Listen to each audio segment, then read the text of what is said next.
Yo creo que uno de los problemas en el que todos nos vamos encontrando es cómo podemos aplicar lo que venimos aprendiendo en cursos, en formaciones, en experiencias de vida, en lecturas, en lo que fuera, a nuestra vida cotidiana, a nuestra práctica profesional si es así, o en nuestros proyectos, lo que queremos ser y hacer. Porque no es lo mismo aprender un conocimiento que usarlo. Y lo podemos usar para nosotros mismos o para ayudar a alguien. Pero fundamentalmente cuando lo tenemos que usar con nosotros mismos. ¿Cuántas veces no sabemos, o mejor dicho, sabemos lo que tenemos que hacer y no lo hacemos? ¿Cuántas veces? No digan, muchas.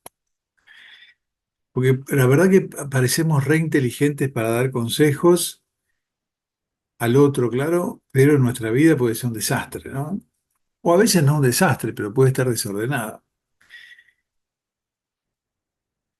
Entonces, la idea de esta formación es que nosotros aprendamos a usarlo también en nosotros mismos, porque hay un cerebro de la parte de adelante que se llama ventral, que aprende, y un cerebro de la parte de atrás que se llama dorsal, que puede aplicar lo que aprende y lo puede enseñar. Es muy llamativo eso, cuando una persona aprende algo, uno le dice, ¿me lo podés repetir? La persona lo puede repetir. En una clase misma uno termina de decir, bueno, vamos a hacer un resumen de lo que dijimos, a ver vos qué pensás y no arranca, porque parece ser que es el pasaje del cerebro ventral al cerebro dorsal necesita tiempo y algunos instrumentos que no siempre se usan y no se usan porque no se saben usar. Entonces los conocimientos que venimos aprendiendo en psicobiología social son extensos, es cierto. Y cuando uno se enfrenta a alguien que necesita ayuda, la verdad que muchas veces no sabe qué hacer, por dónde empezar, ¿no? Esa pregunta que siempre dijimos, ¿por dónde le entro? Si le damos una interpretación de lo que le está pasando, si usamos, usted lo que le pasa, que usted no puede soportar que el país esté como esté. O le damos una técnica y le decimos, vos tenés que taparte un ojo, taparte el otro, repetir tal cosa. O hasta le decimos lo que tiene que hacer, usted se tiene que separar, tiene que cambiar de trabajo. O simplemente lo escuchamos y dejamos que lo que dice la persona nos vaya guiando para entenderlo y poder devolverle algo. Y la verdad es que cada uno tiene también un estilo personal. Hay gente que está apurada por decirle al otro lo que le pasa, aunque no lo haya escuchado, ¿no? Y lo que tiene que hacer sobre todo. Habrá otras personas que jamás le van a decir a otra persona nada que no salga de las propias palabras que dijo. Y otros se preguntan, al no ser terapeutas, cómo podrían usar todo eso que hemos aprendido para la propia vida, para ser más plenos, más saludables, no sufrir tanto. Yo creo que todos podemos usar lo que aprendemos siempre que tengamos la llave adecuada para que se abran las puertas a ese lugar donde están todos los instrumentos que pueden usarse. Porque instrumentos sabemos que hay muchos. El tema es que no sabemos por dónde empezar muchas veces o cómo hacerlo. Y nadie puede pedir esas llaves de la psicobiología social, en este caso, sin antes haber conocido algo de lo que trata esta visión de la vida humana. Sería como entrar a un territorio oscuro donde se habla un idioma que no se conoce. Por eso que nos tenemos que poner de acuerdo en tener por lo menos algo del manejo de lo que es el núcleo de la psicobiología social. Y sabemos todos que ese núcleo son las personalidades. Y ese paso es fundamental, conocer sus luces, sus sombras, sus necesidades, su guión, su destino. Si, si tenemos ese núcleo aprendido, lo demás es aprender a usar la llave. Y en cada encuentro de esta formación vamos a ir aprendiendo a usar una llave. Algunas vamos a tener que hacer unas copias porque se pierden con facilidad, ¿no? Y habrá que usarlas hasta que vieron como las llaves nuevas, que uno la pone y parece que necesitaran grafito o aceite, hasta que en el uso vayan adquiriendo cierta facilidad, nos apropiemos de ella. Podemos decir que esto sería como un entrenamiento, donde siempre vamos a recordar algo de lo que ya está incorporado, pero a la vez vamos a ir incorporando cosas nuevas. Entonces, esta formación se trata de eso, de esos cuatro conceptos que forman parte de la psicobiología social. Apropiarnos de lo que vamos conociendo, primero. Tener seguridad para usar ese conocimiento, segundo. Sentirnos libres de crear nuevas opciones, lo tercero. Y tener la posibilidad de comunicarlo clara y profundamente para ayudar a sanar y a sanarnos. Es decir, las cuatro necesidades universales de cada personalidad, ¿no? Apropiarse, seguridad, libertad y comunicación clara. Y la primera llave que vamos a usar es la información. En un mundo en donde la información parece todo, ¿no? Eh, Esto de la posverdad, lo que se informa. Nosotros vamos a llamar a esta transmisión de un conocimiento para ser usado por nosotros, o por el otro, información asertiva,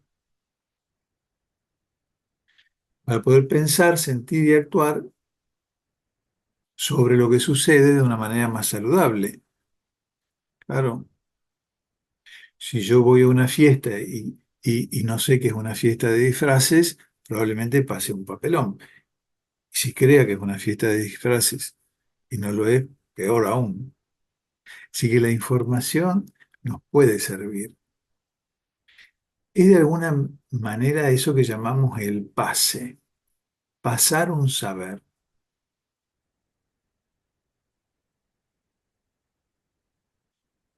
Por ejemplo, cuando uno es estudiante, recibe el saber de los docentes y no solo recibe lo que se lee en los libros o en las clases, lo que ya está escrito, recibe la forma de decirlo, recibe una energía al transmitirlo. Inclusive en algunos aprendizajes, como puede ser el psicoanálisis, por ejemplo, el pase juega un rol fundamental. Cómo se hacen determinadas preguntas, qué gestos, qué tonalidades, qué intensidades. Es una información que la llamamos asertiva, ¿no? Porque pega. Es como cuando el médico le puede decir al paciente, esto es una virosis o esto es una enfermedad autoinmune. Entonces nosotros no le decimos eso, le proponemos una carta de navegación con una lógica en donde no solo hay sucesos en la vida de esa persona, sino, y esto va a ser fundamental, un modo de percibir esos sucesos. No es le pasó esto, esto y lo otro, es cómo lo percibió. Para nosotros esto es muy valioso porque asocia lo que la persona conoce con la forma que tiene de conocer. Y a esa forma es la que llamamos personalidad psicobiológica.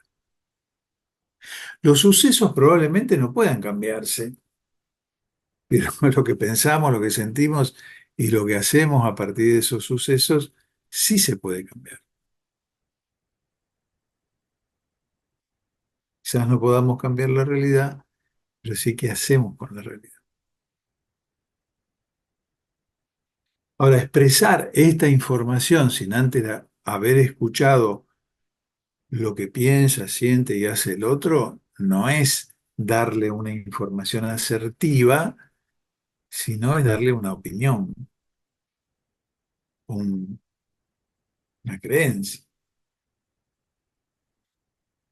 Cada persona es única y no podemos cometer el error de creer que todos van a sentir de la misma manera, percibir los problemas desde el mismo lugar o que tienen los mismos instrumentos o recursos para sanar. Muchas veces, quizás a muchos de los que estén acá, nos han preguntado, ¿qué hacemos? Sí, sí, está bien, todo muy lindo, pero ¿qué hacen? Sobre todo cuando la enfermedad ya está instalada. Y esa es una pregunta muy común de parte sobre todo del paradigma médico. Claro, nuestra visión de la enfermedad, la mayoría no la conoce.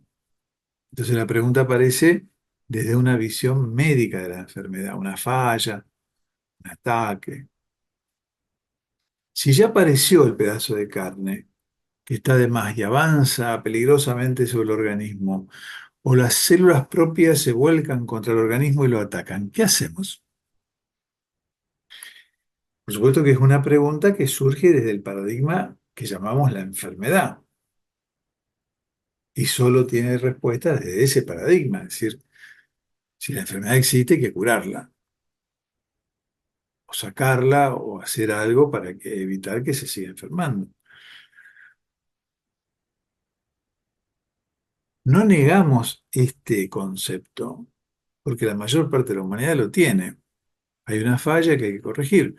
Pero no negarlo significa también que no podemos dejar de observar las consecuencias de ese concepto. Por eso decimos que nuestra visión de lo que se llama la enfermedad es que hay que tratar a la persona y no solo al objeto de estudio, la foto.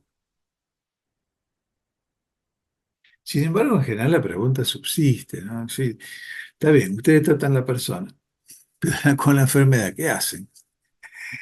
Es como decir, nosotros entendemos que para no enfermarse uno debe hacer ciertos cambios en la manera de vivir, pero hasta que esos cambios se produzcan, si la persona está con algo que le hace doler o que lo hace sufrir o que amenaza su vida, ¿qué hacemos? Es por eso que es importante entender que mientras el paradigma médico de la enfermedad siga existiendo como concepto básico en la humanidad, necesitamos tener algunas respuestas en ese campo. Por eso somos seres con, con programas biológicos, pero también con mandatos familiares, con sentimientos, con lenguaje, con intuiciones, con todas las dimensiones que ha necesitado la evolución para convertirnos en humanos.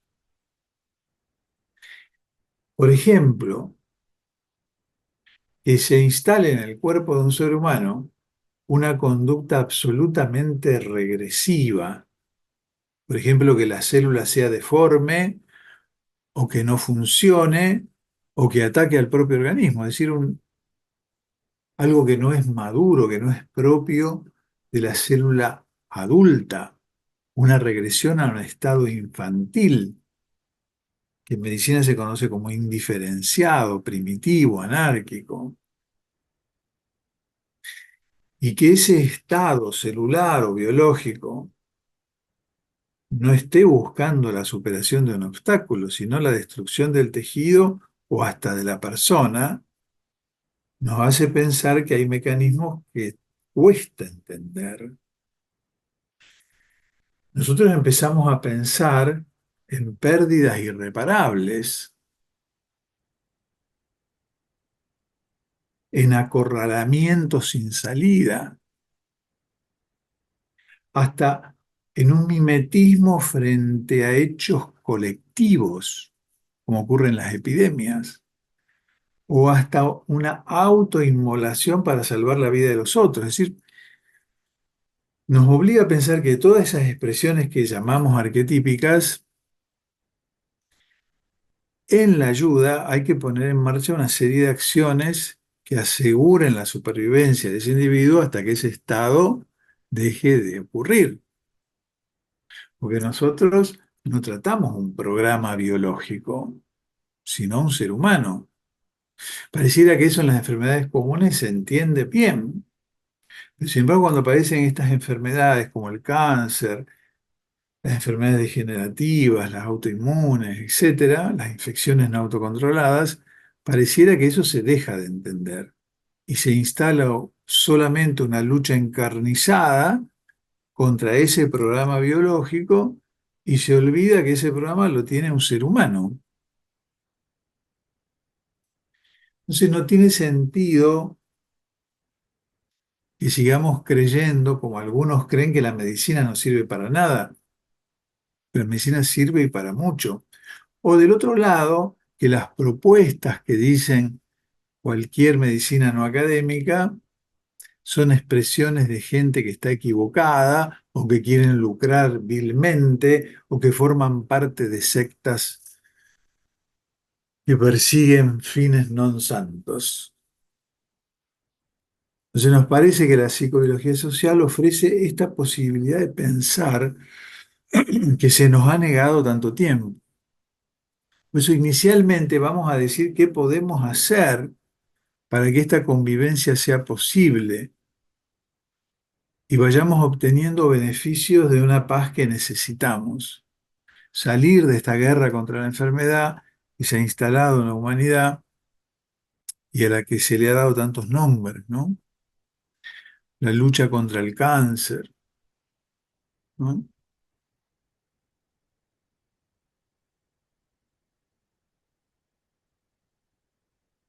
Cómo está cambiando. El otro día me escribieron de una institución provincial diciéndome si los podía aconsejar cómo podían cambiar el título permanente de esa institución, que es la lucha contra el cáncer, por algo más amable. Y que recurrieran a mí porque conocían mis antecedentes, bla, bla, bla, bla, bla, bla. Es muy llamativo cómo está cambiando. La gente misma se está dando cuenta. Y quizás no se trate de seguir en la lucha encarnizada, sino de ir colaborando. Por eso creemos que el primer paso que se puede dar es aprender a transmitir esa información. Y la primera información que podemos transmitir es lo que se conoce como el diagnóstico, porque sin ese paso es probable que todo lo que siga después se derrumbe. Recién leía un correo electrónico de una consultante de muchos años que está haciendo quimioterapia y ella era una persona que no quería hacer quimioterapia. Pero bueno, llegó un momento en que este mecanismo arquetípico pone en peligro su vida y se decide hacerlo. Entonces va a la oncóloga y la oncóloga le dice que van a tener que hacer dosis muy altas, que se le va a caer el cabello, que probablemente se infecte, que vomite, que tenga diarrea. Y bueno, ella se puso muy mal y se puso a llorar delante de esta persona que parece ser que ese llanto la conmovió y le dijo, no, pero no es para tanto. Claro, no es para tanto, pero primero la bombardeó. Vos estás reaccionando muy bien y vas a ver que... Pero yo te dije desde el principio que esto no se cura. Entonces ella le dice, está bien, no se cura, pero ¿puedo aliviarme? Sí, claro, empezó a agarrar por otro lado, ¿no? Es como que nos vamos dando cuenta que no podemos tratar así a las personas. Cualquier diagnóstico, tenga la gravedad que supuestamente tenga, puede transmitirse de una manera que no desencadene en quien lo escucha, sea el consultante o el familiar, esa serie de acontecimientos graves y penosos que se llama síndrome de diagnóstico, ¿no? Que la persona termina enfermándose por el conocimiento del diagnóstico. Entonces, esos acontecimientos se tienen que articular con el contexto en que se produce. Y ese contexto es habitualmente el médico.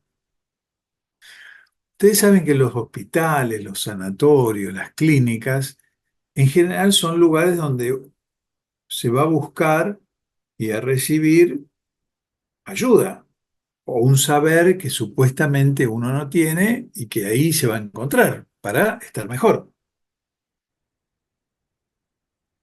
Es decir, cuando una persona tiene eso que llamamos síntoma, si no se le pasa o si es muy serio, acude a uno de esos lugares. ¿Y qué es lo habitual? Que no encuentre una ayuda inmediata. Habitualmente, salvo en la urgencia, por supuesto, hay una mediatización de esa ayuda que es justamente la búsqueda del diagnóstico. Estudios, imágenes, interconsultas. Y esa búsqueda a veces es muy lenta. Y el tiempo que ocurre en esa búsqueda suele ser un tiempo mal usado. No existen mecanismos que ayuden ni a los médicos ni a los consultantes a transitar ese tiempo de una forma benevolente, podríamos decir. Uno, si pasa a la madrugada por algún hospital, va a ver colas de gente que a veces está más de un día para conseguir un turno para dentro de 2 meses. Son escenas típicas de hambrunas, ¿no? A veces uno ve gente en silla de rueda, niños muy expuestos al frío en horas de la madrugada, y en los sanatorios privados no se suelen ver esas escenas, se suelen ver otras. Unas personas en cierto estado de confusión porque tienen que llenar un montón de datos de la prepaga, inclusive el trato a veces despectivo de personal que no está capacitado para atender personas en estado de sufrimiento. Y por otro lado, los médicos que hacen horarios extendidos, que son mal retribuidos y a veces agredidos por consultantes que depositan en los médicos toda la insatisfacción por la espera, por el trato previo, por la desesperanza. Y muchos de esos médicos entregan parte de su vida familiar como no se hace en ninguna otra profesión. Atienden más allá de los horarios establecidos y suelen caer, y doy fe de ello porque atiendo a un montón de médicos, en un estado de quemado emocional en donde ya no saben ni lo que sienten ni lo que quieren.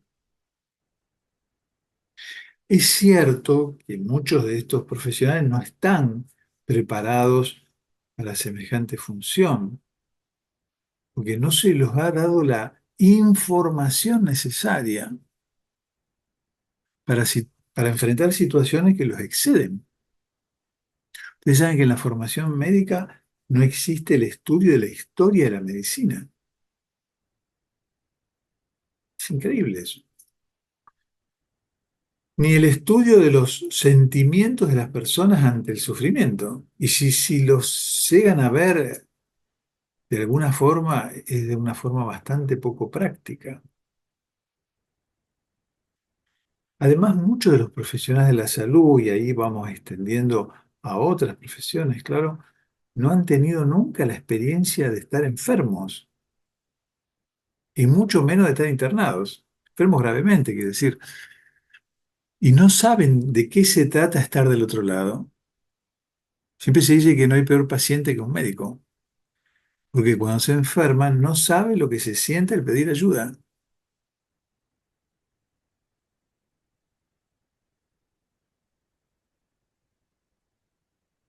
Si lo supieran, no harían las cosas que hacen. Porque sabrían qué significa estar esperando ansiosamente la llegada de alguien que les va a decir te podés ir a tu casa y que no llegue, porque sabrían lo que significa una sonrisa o un abrazo en momentos de mucho miedo. Entonces, como no lo saben, no lo pueden practicar. Yo siempre recuerdo, es una anécdota que quizás ya haya contado, pero siempre recuerdo que a mí me operan un 24 de diciembre del riñón y me dejan, hace muchísimos años, me dejan esa sonda que existía en ese momento, que salía por la espalda y iba a una bolsa. Era semiflexible. Y recuerdo siempre en el Hospital Italiano de Rosario que voy a sacarme esa sonda que había llevado como un mes y se rompe el ascensor y yo tenía que ir al tercer piso.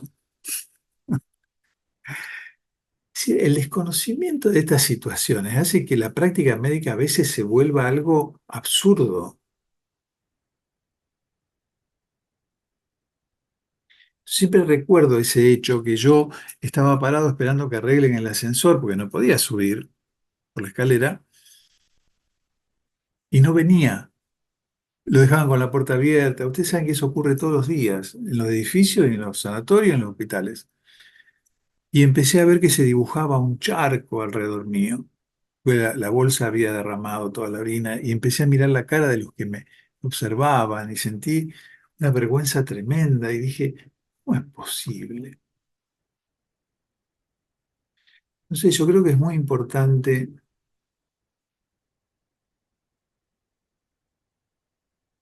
creo que este desafío que comienza en abril de comenzar a dictar clases en la Facultad de Medicina, a los médicos, a los enfermeros, a los psicólogos, a los kinesiólogos, es un desafío interesantísimo para enseñar algunas de estas cosas.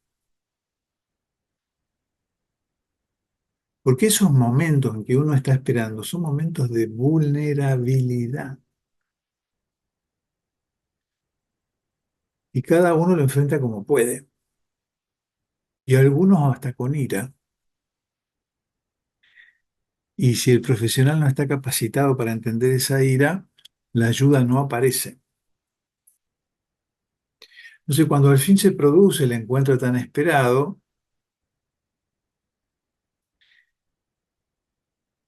a veces ese encuentro no es de lo mejorcito, es bastante desdichado, porque la medicina se obstina en tratar la foto, el informe, las cifras,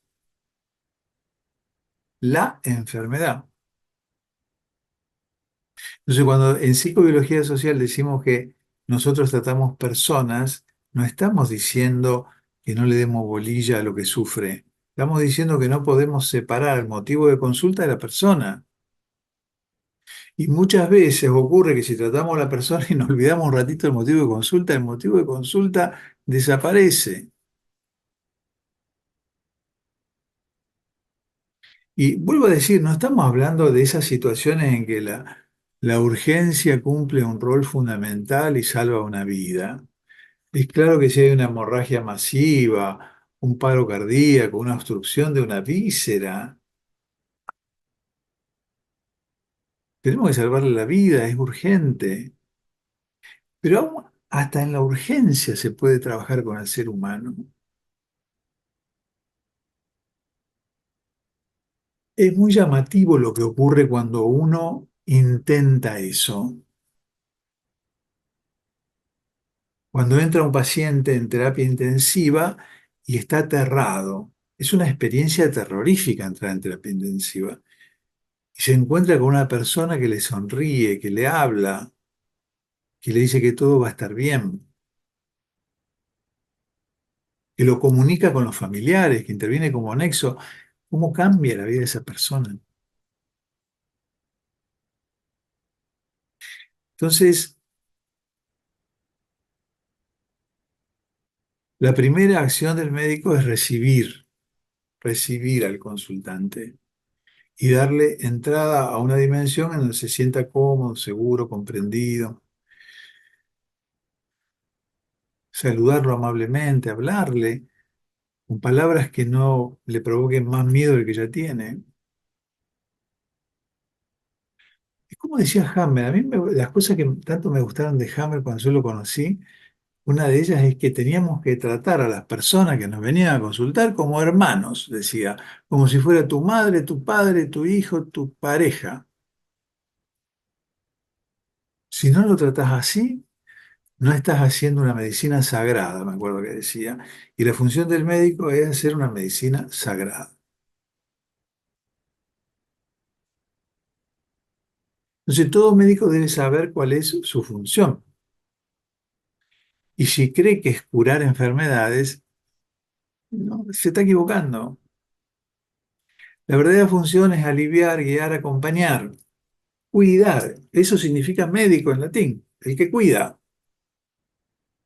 Y si cree que tiene que curar, lo que verá es la enfermedad. Y dirá, yo le curé la enfermedad. Pero se murió. Bueno, pero yo le curé la enfermedad.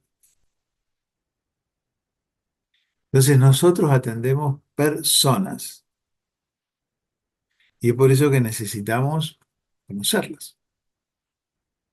Entonces el primer paso es evitar el síndrome de diagnóstico y favorecer lo que podemos comenzar a llamar el síndrome de sanación.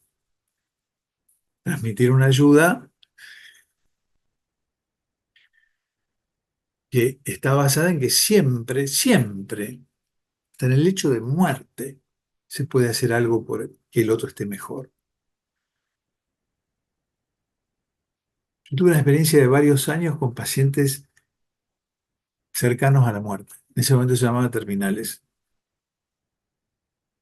Con un anestesista, acá hacíamos un trabajo.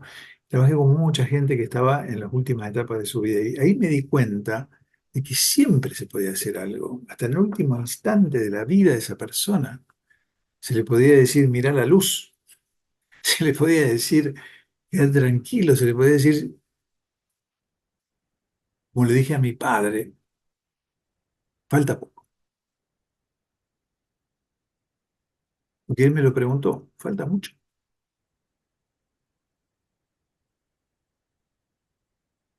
Cuando entendemos eso, estamos dando un paso fundamental en saber qué tenemos que hacer con todo lo que aprendimos.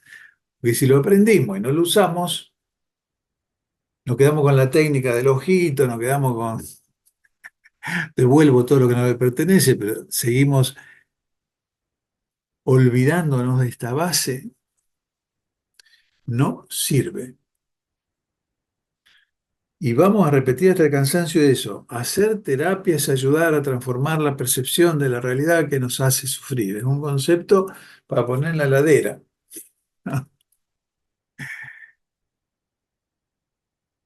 ¿Saben que yo siempre digo que no me voy a acordar, así que alguno me tiene que ayudar. Hay tres conceptos que poner en la ladera. Uno es la queja aleja. Buscar Ayúdenme, por opciones, favor. buscar opciones, buscar Dame opciones. opciones. Y la tercera,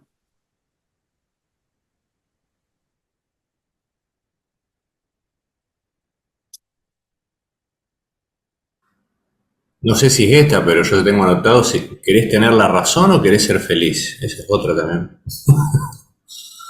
Pero era otra. era otra que no me acuerdo. Yo Hace un tam- montón de días que la vengo pensando y no me acuerdo. Me acuerdo de las dos que me dijeron. La queja aleja y dame opciones. Gisela debe saber. Si está por ahí. No está Gisela. Hasta Mm. hizo un cartelito Gisela. Sí. Hola, ¿cómo están? Sí, hice un cartelito, pero era el de buscar opciones. Y yo te reté y te dije, ¿te acordás que te reté y te No, dije, buscar hiciste un cartel? posibilidades puse yo. Y Lo te tengo. dije, pero no pusiste la tercera. Y vos dijiste, no, porque esa no la necesito. Qué increíble que es, ¿no? Ya la vamos a encontrar. Bueno, ese es el trabajo a hacer durante toda esta formación. Recordar lo que olvidamos.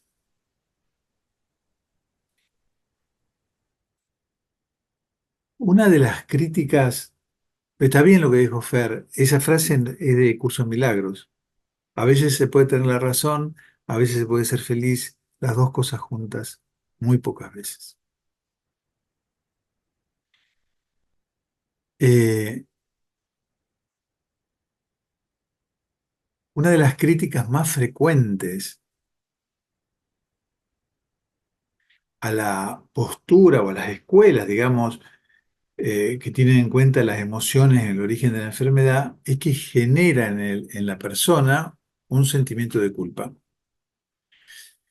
Y sinceramente no creemos que esa crítica sea infundada. Hay autores inclusive que creen que tienen que crear esa culpa. Y hasta hay algunos, que ustedes saben que con algunos no me llevo nada bien, que maltratan a las personas con el supuesto objetivo de encerrarlas y obligarlas a tener que cambiar lo que no quieren cambiar.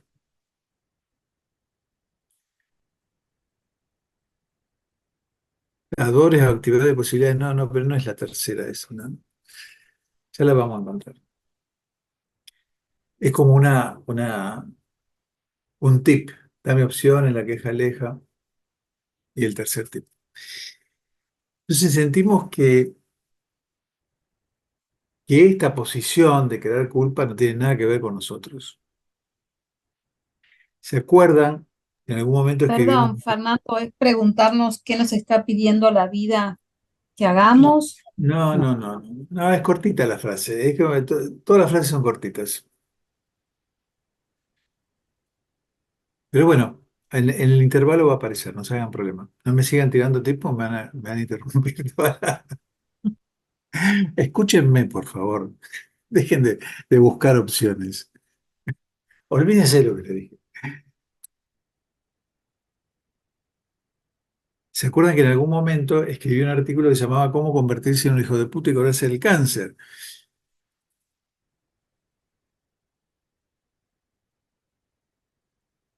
Y de allí salió ese trío de la supervivencia que enseñamos siempre a toda persona en nuestra filosofía, que primero llamamos el egoísmo, la mentira y la culpa. Después tuvimos que cambiarlo porque la respuesta de los alumnos era ¿cómo que hay que ser egoísta? ¿Cómo que hay que ser psicópata? ¿Cómo que hay que ser mentiroso? En realidad la cambiamos. El egoísmo lo convertimos en aprender a sobrevivir, la mentira en la creación de nuevas verdades y la culpa en una fiesta, ¿no? Que es lo que me dijo Gabor Maté cuando le escribí qué hacíamos con la culpa. Y él dijo, hace una fiesta. Es decir, hay que festejar el momento en que uno toma conciencia de haber cometido un error. Es un aprendizaje maravilloso. Ahora, quedarnos en el dolor por haber cometido ese error. Hagamos una fiesta, festejemos, que nos dimos cuenta. Al darnos cuenta podremos reparar, si es posible.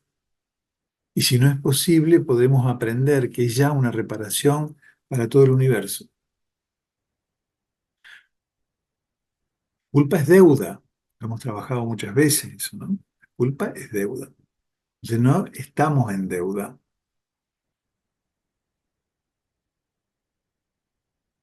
porque nos dimos cuenta. Si lo podemos reparar, lo reparamos. No me perdono tal cosa.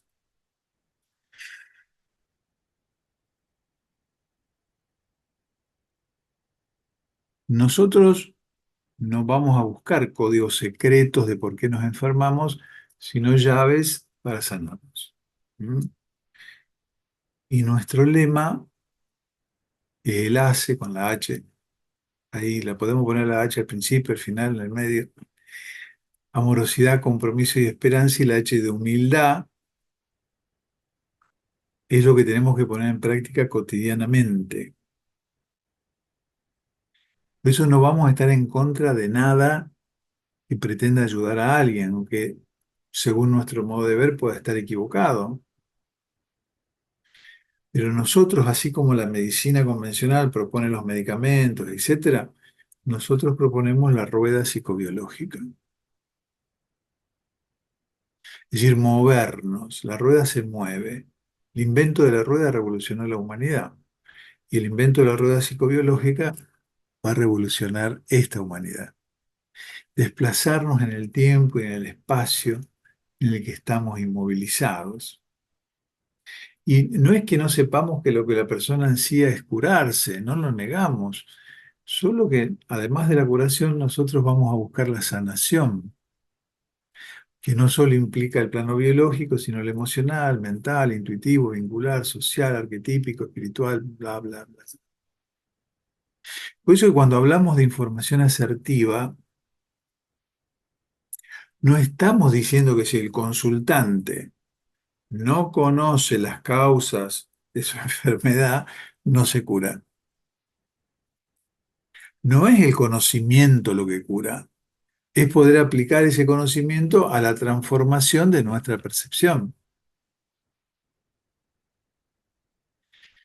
Si esa información no logra ese objetivo, es información vacía, es palabra vacía.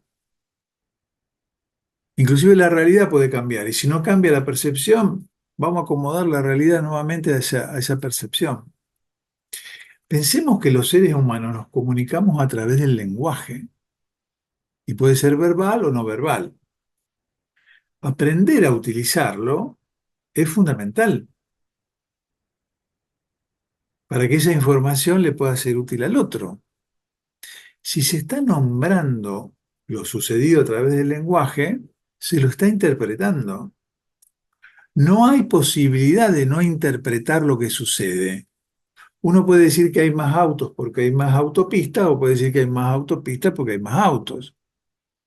Creer que porque se lee una imagen o se observa algo en el microscopio no se está interpretando es una ingenuidad.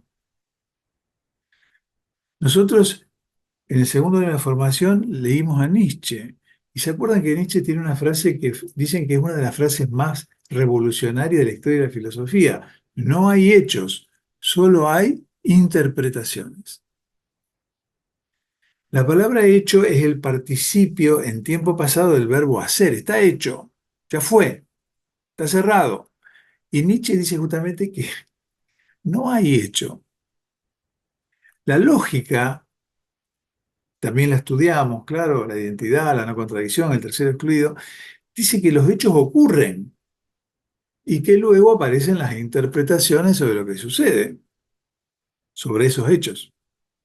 Y algunas pueden ser concordantes con lo que sucedió y otras no tan concordantes, entonces hay interpretaciones verdaderas o falsas. Sin embargo, lo que Nietzsche dice es otra cosa. Cuando él dice no hay hechos, solo hay interpretaciones, está diciendo que no existe interpretación que pueda describir al hecho en su totalidad, que todo lo que se diga sobre lo ocurrido nunca podrá representarlo. Es de tal magnitud esta situación que Nietzsche la llama nada menos que la gran tragedia humana. El ser humano, al interpretar el fenómeno, lo que supuestamente sucede, pone en juego su propia visión. ¿Por qué? Porque el lenguaje se basa en una serie de conceptos que llamamos fundacionales. El tiempo, el espacio, la realidad, que generan en sí mismo un sentido, un significado. Nosotros aceptamos la verdad de esos conceptos. No decimos que el tiempo es una ilusión obstinadamente persistente, como dice Einstein. Decimos que el tiempo existe. Si cuestionáramos eso, toda la construcción del hecho sería imposible. El tiempo existe, el espacio existe, la materia es impenetrable, lo que percibe mi sentido es la realidad. Una sociedad que no aceptara esos principios tendría que generar otros acuerdos, más allá de los principios de la lógica. Sí, ¿qué dice Nietzsche? La construcción lingüística no es una copia de lo que sucede, sino una ampliación de lo que previamente se conoce. Y acá la verdad que el salto es demasiado grande y uno está tentado a aceptar el hecho y punto. Yo toco la pared y si me caigo del octavo piso me mato. El hecho ocurre, dice uno, y Nietzsche dice, obvio que ocurre, pero decir obvio que ocurre ya es una interpretación. Y luego agrega, El ser humano no puede salirse de la palabra porque el ser humano es un texto. Entonces uno acepta la realidad. No vamos a cuestionar la realidad, sino la descripción de esa realidad con palabras. Y al hacerlo, vamos a aceptar un marco referencial, sentidos previos, significados previos, una gramática, es decir, un representante, un significado, un sujeto, un predicado que se enuncia, una forma de enlazarlo, es decir, está todo hecho, está todo hecho. Acabo de hacer una linda interpretación. Al hecho lo estamos construyendo cada vez que lo interpretamos. Entonces uno dice, no, pero ahora hay filmaciones, video, ¿qué interpretación? Vos la ves ahí. Y es cierto. Sin embargo, los que vean esa filmación describirán con palabras, y con la gramática, con el sujeto, con el predicado, con el significado. De ahí que Nietzsche diga, en un momento hemos logrado matar a Dios, pero no logramos vencer la gramática. Entonces no propone un orden, sino una rebeldía a la obligación de seguir pensando lo que otros pensaron antes que nosotros, a dejar de obedecer las respuestas que ya están programadas, aun cuando todavía no tengamos respuestas. Eso completa ese fragmento de las obras póstumas con una frase que quedó en la posteridad. Aquel que tiene un porqué para vivir se puede enfrentar a todos los cómo. Frase que luego Víctor Frankl sintetizó en quien tiene un porqué, encuentra un cómo. Ese porqué para Nietzsche es el juego de la vida en sí mismo, un juego que necesita pasar por el deber, por el querer y por fin por la transformación que se puede hacer. Entonces, cuando alguien nos diga que nuestra visión es meramente interpretativa, no sintamos que nos descalifican, porque lo que acaban de hacer o de decir es una interpretación.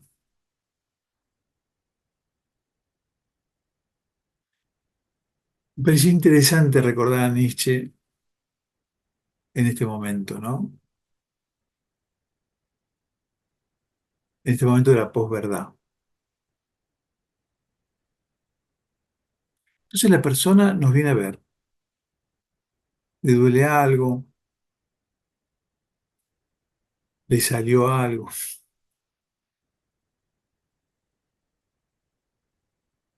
Y nosotros decimos que lo primero que tenemos que hacer es trabajar la información, para que esa persona pueda observar lo que le pasa desde un lugar. Como le dijo el médico académico, tiene una enfermedad autoinmune. Bueno, lo va a observar desde ese lugar. Nosotros le vamos a dar otra información, quizás. Pero lo cierto es que independientemente de que estemos mejor o peor preparados en psicobiología, no podemos terminar una consulta sin que la persona pueda tener un acceso a la mirada psicobiológica. Podemos decir, haciendo una paráfrasis política o de un espacio político, y con esto solo no alcanza. Pero sin esto no se puede. La gran mayoría de las personas necesitan una explicación lógica para entender lo que les sucede.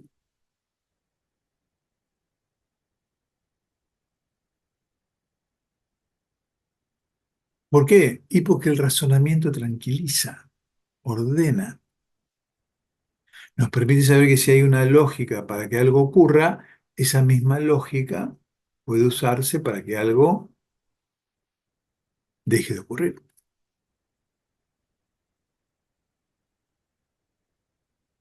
Ahora bien, esa información no puede ser un cliché. Algo así como si tiene una gastritis, hay algo que no puede digerir, y si tiene una conjuntivitis, algo que no puede ver. Estos clichés han convertido a muchas escuelas de ayuda psicológica o emocional en galleta de la fortuna. Abra la página del diccionario y entérese. Entonces, en psicobiología social, la información se basa en dos estructuras. Por un lado, el sentido biológico del síntoma. Sentido biológico del síntoma. ¿Qué está haciendo el estómago cuando se cierra?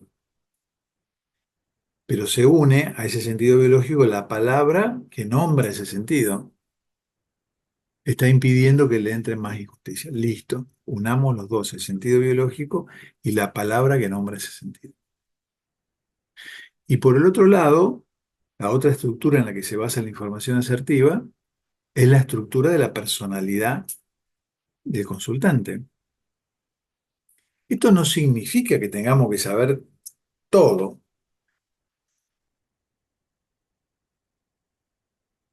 Hay síndromes, es decir, conjuntos de signos y síntomas que se manifiestan en el cuerpo. No es eh,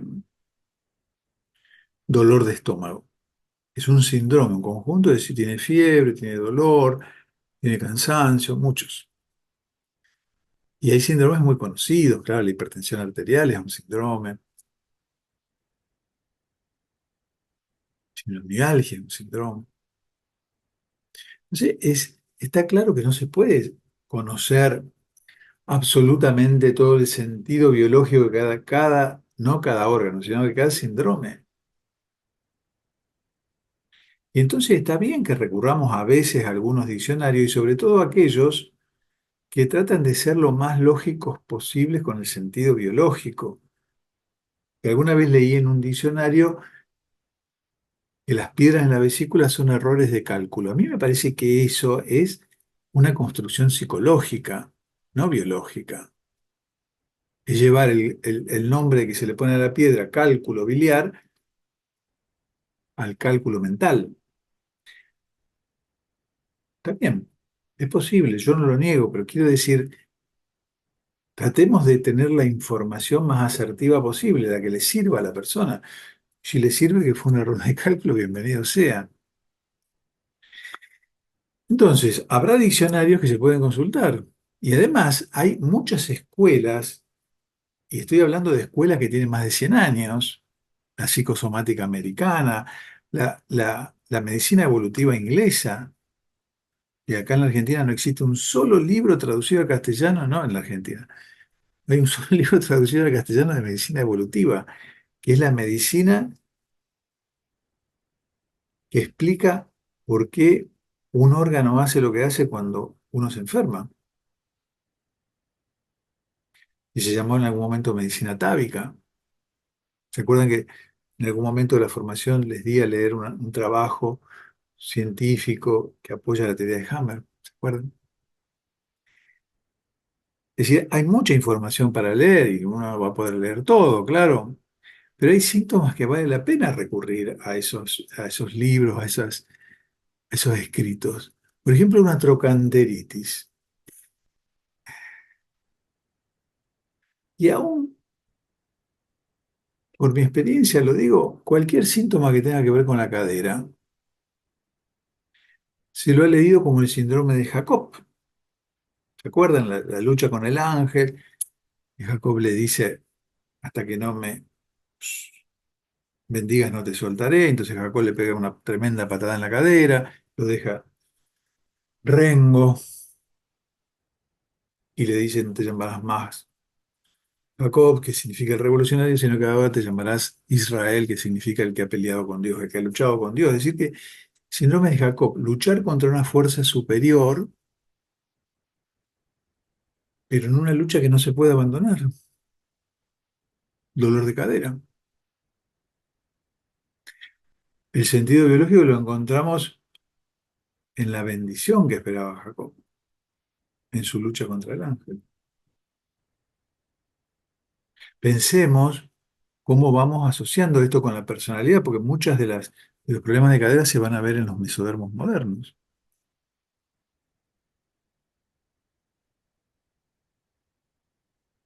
Muchas manifestaciones han generado aportes valiosísimos, valiosísimos. La rectitis, la inflamación del recto, los trabajos que han hecho sobre la complacencia. Quiero complacer, pero a costa de no ser yo mismo. Hay un temor a la reacción de la persona de la que dependo afectivamente. Por eso el sentido biológico de muchas diarreas será la necesidad de dejar de estar en contacto con uno mismo para solo complacer al otro. Y pensemos que muchas de las rectitis se dan en personalidades ectodérmicas. El grito de auxilio para que nadie venga en el asma, una constelación el asma, ¿no? En donde se asocia a una vivencia endodérmica de hiperexigencia, a un abandono. Entonces el sentido biológico es exigir la presencia del otro, pero para que no entre en el territorio. Entonces ahí vemos cómo se mezclan las vivencias endodérmicas y ectodérmicas. La necesidad de lavar las ofensas en el vitiligo, y es lo contrario del melanoma, que es la necesidad de permanecer actuales las ofensas, presentes. En el vitiligo se lavan, son manchas que se pretenden olvidar. Es una acción de huida de los melanocitos, no sentirnos ofendidos y no lavados. Entonces habrá una estructura antigua, pero conectada a esa huida ectodérmica. La asociación de sentirse perdido en el camino. ¿Qué estoy haciendo acá? Pregunta que espero que ninguno de ustedes se haga en este momento. ¿Qué estoy haciendo acá? Perdido. Una percepción bien moderna, junto a la percepción de ser tironeado de un lado, tironeado del otro por la familia. Una percepción bien ectodérmica. Y una desvalorización bien moderno, donde la persona siente que es capaz de un montón de cosas, pero no está haciendo nada. Y eso se llama fibromialgia, todo ese conjunto. Y todo con una estructura que habitualmente es endodérmica de exigencia y esfuerzo, sacrificio. El dolor, el desgano para no seguir perdiéndose, claro, el síndrome de la oveja descarriada. En las alergias vemos el rechazo a algún inocente testigo, como dice esa famosa dermatóloga, ¿no? Una inocente partícula presente en una situación hiperestresante, habitualmente de pérdida de contacto o de separación, ¿no? Hiperestresante, hay una inocente testigo ahí. Entonces el sentido biológico será no repetir el contacto con él, con esa situación, con el recuerdo de esa situación, y reemplazarla por un elemento que el cerebro asocia a guardia. Soy alérgico a la frutilla, a los mariscos, a las partículas de polvo, es decir, estaban presentes ahí. ¿Se acuerdan mi experiencia con el vino, no? La recordarán el que no vino. Los sentidos psicobiológicos de la sangre son dramáticos. Tienen que ver con la familia. Perder la alegría, no sentirse querido, falta de vitalidad. En la poliglobulia, querer llevarle oxígeno al que sufre. Yo me agarré la poliglobulia ahí, que trabajando con los pacientes terminales. Querer que alguien de la familia desaparezca, la anemia por falta de hierro. Los problemas de rodilla que son tan comunes y que todos los textos dicen orgullo, soberbia, yo nunca lo vi. Lo que sí he visto es la resistencia para no ser sometido, ¿no? Es decir, no tener que estar de rodillas frente al que quiere desviarnos del camino elegido por mí. Siempre antes de dar una información hay que escuchar cómo vive la persona esa situación. El otro día atendí a una persona que tiene serios problemas de rodilla. Se le salió el peroné, la cabeza del peroné se le salió. No, no le dan pie con bola. Y entonces me dicen, mis hijas, todas me dicen que tengo que vencer el orgullo, que tengo que perdonar a mi expareja y que eso. Entonces, cuando me cuenta toda la historia, que las hijas la quieren correr de todo el trabajo que ella creó, durante 30 años de trabajo, la quieren correr porque ella es vieja. Y ahí me parece otro sentido. La quieren someter, tenerla de rodillas frente a su destino, frente a su camino elegido. Entonces uno tiene que saber si la persona que es moderna, en este caso, es un hipomoderno y se siente garantía del bienestar del otro, o un hipermoderno y no piensa sostener a nadie. Esta mujer era una hipermoderna, ¿no? Entonces ahí sí aparece la desvalorización, la resistencia al sometimiento, las glándulas salivales, ¿no? Parótida, síndrome de coleccionista, le decía Hammer. Juntar y juntar, incorporo, incorporo, incorporo, conocimiento, todo. O no incorporo más nada. Comer, ser comido, bien endodérmico, ¿no? Los acúfenos, me fascinan los acúfenos, me fascinan las historias que hay en los acúfenos. Ustedes saben que los ruidos los maneja el tronco cerebral, los matices de la corteza, pero los ruidos los maneja el tronco cerebral. Entonces, cuando uno estudia medicina evolutiva, se sabe, hace poquito se descubrió, que la capacidad de oír sonidos nace en las branquias. Hay una película pronunciada por Kevin Costner, que se llama Mundo Acuático, donde el personaje, Kevin Costner, tiene branquias atrás de la oreja. Y eso le permitía nadar dentro del agua, respirar, perdón, dentro del agua. Entonces uno se pregunta ante un acúfeno, por supuesto, ¿qué es lo que no quiere oír? Siempre la galleta de la fortuna. Entonces uno se pregunta ante un acúfeno, ¿por qué la biología activa un programa tan antiguo como el que se creó en el momento en que el ser vivo pasó del agua a la tierra y apareció el sonido aéreo? ¿Por qué se hace esa regresión a ese momento? ¿Por qué la persona quiere volver a ser pez? Es llamativo, y esto pregúntenlo, en la mayoría de las personas los acúfenos mejoran cerca del mar. Ustedes metan la cabeza dentro del agua y escuchen el ruido. Entonces es necesario entender que habrá una manera distinta de oír y una manera distinta de escuchar de acuerdo con la personalidad en juego. Entonces la pregunta es, ¿para qué una parte de la biología regresa o pretende hacerlo a un estado en donde la información estaba en el agua y no en el aire? ¿Y por qué necesita regresar? ¿Se acuerdan lo que decía Nietzsche? No sigamos repitiendo las respuestas de los anteriores. Hagamos nuevas preguntas aun cuando no tengamos las respuestas. El sentido biológico del aumento del colesterol, elevar el nivel de grasa en la sangre para salir a flote, porque la grasa flota. Había un médico francés que cuando hablaba de la dislipemia decía, ¿cuál es tu rol? En vez de decir colesterol, decía, ¿cuál es tu rol? El límite entre el agua y el aire. Y uno hace estas preguntas y espera la respuesta del otro, del que está sufriendo, y se la da.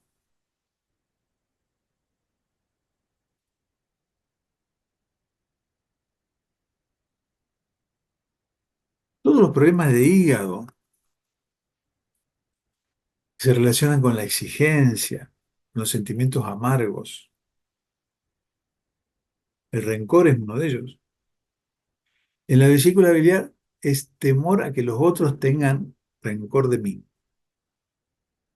Entonces, tenemos que preguntar, ¿cómo percibe esa persona el rencor? ¿Es un deseo de destruir al otro? Endodermo. ¿Quiere tener la razón? Ectodermo. ¿Se lamenta de su destino? Antiguo. ¿O relativiza todo? Moderno. Preguntas.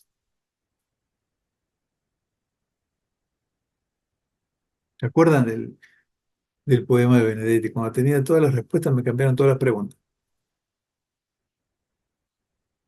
Esa es la información asertiva. Hacer preguntas que el otro contesta. Entonces yo puedo asociar algo. Le puedo asociar lo biológico, le puedo asociar lo que le está pasando y le puedo dar los instrumentos para superarlo, y serán los de la rueda psicobiológica. Lo de páncreas, el tema de la herencia, la ignominia, el haber sido acusado de quedarse con el mejor bocado, con el bocado más grande. La palabrita esa, ignominia. Pensemos que el páncreas produce hasta 3 litros de jugo digestivo por día para mejorar el paso de lo tragado. Ahora bien, un antiguo convierte una situación en que un tío no le dejó el armario en un cáncer de páncreas, o lo hace un endodermo catastrofista y con falsa dicotomía. A lo mejor un ectodermo buscará razones para que lo haya hecho ese tío, pero no regresará a un estado evolutivo donde el páncreas era una masa amorfa. ¿Por qué lo va a hacer? Un moderno se preguntará qué hizo mal para que no se lo dejaran a él. Entonces, cuando uno piensa en todas estas informaciones que se le pueden dar al consultante, no podemos separarla de la percepción que cada persona tiene de la realidad. En la hipertensión arterial, ¿qué hay? Una energía productiva que quiere expresarse, la presión sistólica, la máxima, la alta, le dice la gente, ¿no? La fuerza que hace el corazón para cargar la sangre. Y la resistencia que pone las arterias al paso de la sangre. Se cierra. La mínima, la diastólica, la baja. Entonces, ¿en qué pensaremos en la hipertensión? En conflicto de líquido. Es un conflicto de líquido. Una fuerza de un líquido que sale y una resistencia de la arteria que pase. Alguien de mi territorio, de mi laguna, está en peligro. Porque la vivencia del reptiliano, del hipertenso, es reptiliana. Es líquida. Entonces siempre tenemos que comenzar a trabajar en una hipertensión con lo endodérmico, con la exigencia y la resistencia. Por eso vemos acá esta diferencia tan manifiesta que llevamos a trabajar todo un seminario sobre las enfermedades comunes y las arquetípicas. Estamos nombrando algunas, pero ya las vamos a trabajar en profundidad. En las comunes, ¿el sentido cuál es? Sobrevivir, superar el obstáculo. En las arquetípicas es regresar a estados anteriores, no de hace un año, de hace millones de años. Pero también, ojo, de hace unos años atrás, ¿eh? Pero evolutivamente es regresar a estados evolutivos muy anteriores en donde ese tejido o no existía, uno ve a veces ciertos cánceres que hacen desaparecer el órgano. Es muy llamativo eso. O tienden a formar lo que la medicina llama masas ocupantes de espacio, MOE, eh, para que no funcione ese órgano. O inclusive regresa a un momento en que tenía una existencia pero distinta. Todavía no producía la sustancia que llegó a producir. O se estaba esforzando para lograrla, ¿no? Entonces ahí recordamos ese viejo concepto de otro maestro, Freud, que decía en ese maravilloso libro que se llama Esquemas de la psicología para neurólogos, que toda célula es una fuente de tensión, y si no se descarga en un objeto, regresa a su fuente y se descarga allí. Toda célula es una fuente de tensión, y si no se descarga en un objeto, regresa a su fuente y se descarga allí. Me gustaría llamar a ese mecanismo regresión, dice Freud. Y 2 párrafos después agrega, este sería el origen de las aberraciones celulares que se encuentran en las enfermedades. ¿Por qué regresamos a otros estadios evolutivos cuando no descargamos la tensión? En cambio, en todas las enfermedades ¿Cómo el objetivo del síntoma es superar el obstáculo? Un dolor de estómago va a ser cerrar la entrada para que no entre la comida o la injusticia. Una erupción en la piel será reactivar una separación no resuelta, es tomar contacto con eso que se tiene que resolver. Un dolor es quedar inmóvil para no hacer algo que no se debe hacer. Si está en la parte de atrás del cuerpo, no quiero ir hacia algún lado. Si está en la parte de adelante, no quiero recibir a algo o a alguien. Una diarrea es desconectarse de la posibilidad de analizar una información porque me sobrepasa. No analizo más nada, no absorbo más nada, todo pasa de largo, no aguanto más. Un resfrío va a ser la posibilidad de escupir al otro, de estornudar en la cara, de toserle. No lo soporto más, no soporto más esta situación. Descanso, me duelen los lomos, tengo fiebre. En cambio, una enfermedad arquetípica no tendrá ese sentido. Y enunciamos esto, ¿no? Lo vamos a trabajar en nuestro seminario, pero la enfermedad arquetípica está denunciando cuatro posibilidades. Una pérdida irreparable, el cisne que cuando muere su pareja mete el pico en el agua y no lo saca más.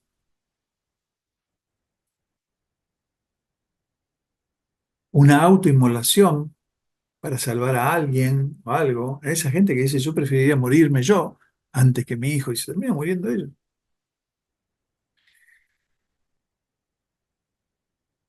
Un mimetismo con una conducta social o familiar. Eh, Estas ballenas que persiguen a una ballena y se encallan y mueren todas. O un acorralamiento como el que tiene el ratón frente al gato, ¿no? Eh, que no hay salida posible y se le tira a los ojos y el gato lo agarra. Todos suicidios, ¿no? Se puede pensar, todos suicidios. Tenemos que entender ahí lo que se llaman conflictos colectivos. En las enfermedades arquetípicas hay conflictos colectivos, no individuales. Por eso dijimos que los más sensibles son los que más fácilmente se enferman. Los niños, ellos no tienen los conflictos, los tiene la sociedad. Si entendiéramos eso, ¿cómo cambiaríamos como sociedad? Estamos perjudicando a los más débiles. Si un ser humano llegara a entender esto, que las injusticias que están haciendo los adultos perjudican a los más frágiles, dejarían de hacerlo. Tener una enfermedad arquetípica no significa no hacer nada, ¿eh? Hay que trabajar esas cuatro causas colectivamente, socialmente, familiarmente. Y la marcha de la rueda psicobiológica ahí es importantísima, pero no será la misma rueda que construimos en las enfermedades comunes. Y sobre todo en las enfermedades arquetípicas, la importancia de intervenir médicamente para salvar la vida de esa persona, hasta que ese sentido de autoinmolación, de pérdida irreparable, de mimetismo social, de acorralamiento, deje de vivenciarse. Cáncer de mama, fíjense, ¿no? Vamos a observar cómo la incidencia de lo que nombra en el sentido biológico. La frase hay que poner el pecho nos lleva a la concepción de coraza de la mama, de endurecimiento para evitar el golpe, de defensa propia, de algo propio de algo amado. En una de sus clases, Hammer, yo se lo escuché decir, decía que no importa si el cáncer fuera glandular o ductal. Ustedes saben que hay muchísimas discusiones sobre ese tema, porque los conductos galactóferos son endodérmicos, no ectodérmicos según la embriología. Y bueno, no entramos en eso. No importa si es glandular o ductal. Lo que importa es que, él decía, en el cerebro salen imágenes en los dos lados. Por eso es tan importante entender que un órgano es un órgano, no está separado por la hoja embrionaria de acá y solo se afecta. Entonces, la defensa en la mama será algo muy importante y la separación también. Entonces es importante cómo está viviendo la persona eso que le pasa. Vuelvo a decir, no podemos decir conflicto de separación, conflicto, lo de la mama derecha, la mama izquierda. Yo la verdad, tantos años de experiencia, créanme que no he visto esa diferencia hormonal. Sí podemos decir que la mama derecha es el nido, podemos decirlo tranquilamente, pero por nido metemos cualquier cosa, ¿eh? Es todo lo que aloja debajo de la axila, es decir, puede ser lo que fuera, ¿eh? La pareja, la madre, el hijo, todos. No es que sea tan una clasificación así brutal, mamá izquierda, madre hijo, mamá derecha, pareja, pares. ¿Mm? ¿Cómo vive esa persona? Así como una ofensa a su propio cuerpo o una pérdida de contacto con algo, con alguien, o no está pudiendo saber qué es lo que quiere, la pérdida de contacto consigo mismo. Entonces aquí suele estar presente en el cáncer de mama y en algunos en particular, sobre todo los que activan a la dermis con nódulos en la dermis que van erosionando la piel y van creando cráteres, el mecanismo de autoinmolación y de pérdida irreparable, ¿no? En las enfermedades autoinmunes vamos a ver siempre el compromiso de varias hojas, pero una de ellas va a estar siempre presente, la antigua, el mesodermo antiguo. La defensa con sus tres puertas. La puerta que dice defiéndete a ti mismo, la puerta que dice defiende a los demás y la puerta que dice los demás te defienden a vos. Entonces uno se pregunta, ¿soy capaz de defenderme a mí mismo? Se pregunta, ¿el otro quiere que yo lo defienda? Y se pregunta, ¿tengo personas que me defiendan? Entonces aparecen muchas combinaciones en las enfermedades autoinmunes con el ectodermo y el moderno, como la artritis reumatoidea,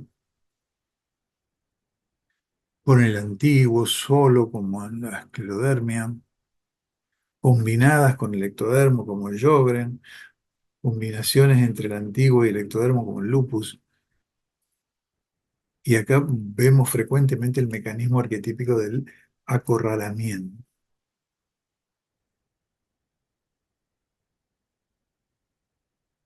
Podemos citar decenas de buenos aportes, frutos de la investigación, de la práctica. Sin embargo, si no tenemos la posibilidad de conocer el sentido psicobiológico, podemos, no tenemos porque no lo estudiamos, eso qué sé yo, no lo recuerdo, no me acuerdo qué era el Sjögren, no me acuerdo qué era la artritis reumatoidea. Tengo el diccionario, está bien, pero a lo mejor no lo tengo en ese momento. Tenemos la posibilidad de acceder a la estructura de la personalidad y ya no vamos a hablar del síntoma de esa persona, sino de la persona que tiene el síntoma. Entonces, la ira del endodermo, la rigidez del antiguo, la postergación del moderno, la angustia, el abandono del ectodermo, y a partir de allí todos los aportes que van surgiendo en cada uno de ellos, las necesidades, los logros en el endodermo, la seguridad en el antiguo, la libertad en el moderno, el reconocimiento en el ectodermo, vamos incorporando eso como si fuera el pan de cada día. Y después se enlazan a los mensajes parentales, a los mandatos familiares, generacionales, al guión de vida, al destino, a las luces, a las sombras.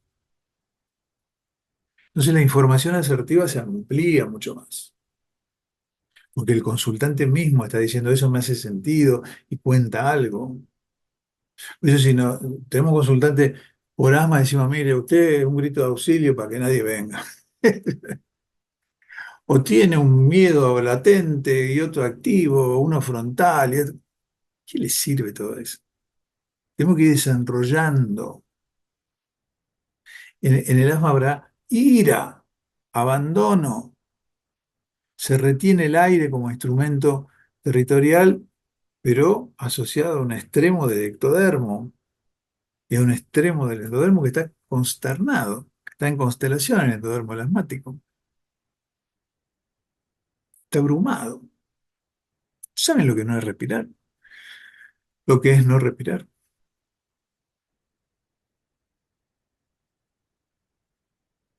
Y lo mismo podemos decir de la fibromialgia. Está tironeado usted por su madre y por su esposa. Pero tenemos la personalidad.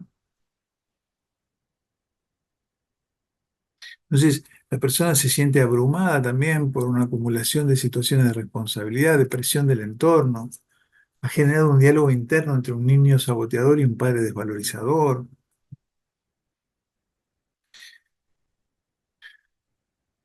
La persona con fibromialgia no solo siente que no puede, sino que se exige tener que poder. ¿Se acuerdan? Moderno, tiranía de los egos, sesgo. Entonces, el sentido biológico es postergar por la inmovilidad, esperando algún momento en que va a ocurrir algo. Es decir, la biología nos está dando un caminito. Esta persona se tiene que quedar quieta, porque se va a perder cada vez más, ¿eh? Entonces, podemos intervenir para transformar esa percepción de la realidad. No se puede tratar de decir usted se tiene que separar, tiene que renunciar a su trabajo. Se trata de darle una información que le sirva, que puede reemplazar el que poder por el prefiero que ocurra esto. Y ese trabajo se lo va a dar la rueda psicológica. Entonces vamos a decir que tenemos que devolver a la persona un supuesto saber. Y que ese saber no es un cliché, sino el fruto de conocer la estructura de las personalidades.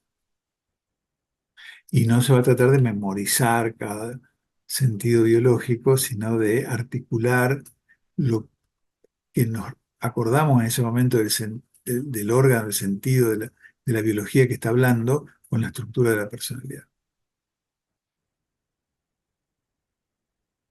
Por eso la pregunta que nos debemos hacer en ese momento es, ¿qué necesita esta persona en este momento? Me está dando palabras, me está dando diagnósticos, gestos, me devuelve opiniones, conceptos. Y allí tenemos esos grandes 4 conceptos. La apropiación, necesito sentir que lo que hago es un logro mío, castillo mío, claro, castillo mío, endodermo. La seguridad, necesito sentirme defendido, que soy capaz de defender a otros, que me puedo defender a mí mismo. ¿Se acuerdan que construimos un- una serie de movimientos, lo que quiero llamar Tai Chi, de esos 4 conceptos, ¿no? La libertad, necesito no tener presiones, elegir lo que prefiero y no que me lo impongan, el moderno. Y la pertenencia, necesito que me reconozcan como persona que tiene algún valor para el otro. Y a esa información le voy agregando otra. A la apropiación de endodermo le agrego la ira. El mal manejo de la ira puede ser contenida, explosiva. También le agrego el sacrificio como base de cualquier logro. La vida es una lucha. Recuerdo ese tip. Y lo completo con la vivencia del obstáculo como fuente de todos sus problemas, ¿no? Muchos obstáculos. No tengo tiempo. El tiempo es oro. Cada uno va a tener su propia forma de captar la estructura de la personalidad. Si bien existe, sabemos, una metodología, se llama repertorización, pero estamos hablando de captarla. Y lo mismo haremos en cada personalidad, al antiguo, a la apropiación, a la necesidad de sentirse seguro, le agregamos la tristeza, es decir, la vivencia de haber perdido algo que se tenía, que antes se había logrado. La sensación esa de inmerecimiento de lo que le está pasando, esto es demasiado. y esa rigidez lo lleva a un estado de alerta permanente. Y luego cada uno le va agregando algo distinto. Por ejemplo, esa persona tiene capacidad de defenderse, de defender al otro, pero no sabe defender a sí misma. Los modernos haremos lo mismo. Esa necesidad de libertad que lo lleva a no sentirse presionado. Entonces, a partir de ahí surge esa necesidad de ansiedad, de inquietud, de salir de la situación. Ese cliché de no quiero hacerle perder el tiempo, son frases, ¿no? Que muestra el apuro de él, no del interlocutor. Un paciente que se sienta y empiezan diciendo eso, yo no le quiero hacer perder el tiempo. Es decir, no han dicho nada y todavía ya están pensando en eso. El temor a hacer daño que enmascara la vivencia culposa del moderno, la postergación. Y lo mismo tenemos en el ectodermo. La necesidad de reconocimiento, podrá tener ese cliché de, ¿usted me entiende lo que quiero decir? Podrá tenerlo, pero si no, hablará de su angustia, de su miedo a ser invisible, de sus dudas, de su vivencia de sentirse invadido, de la dificultad de poner límites al otro. Son todas percepciones que con la experiencia no son difíciles de adquirir si uno las va leyendo, experimentando, preguntándose en sí mismo, ¿estoy pasando un momento endodérmico y estoy focalizado en algo? ¿O en realidad estoy muy rígido y demasiado en alerta? O quizás pueda estar queriendo escapar de una situación y postergarla, o a lo mejor no sé si la quiero hacer.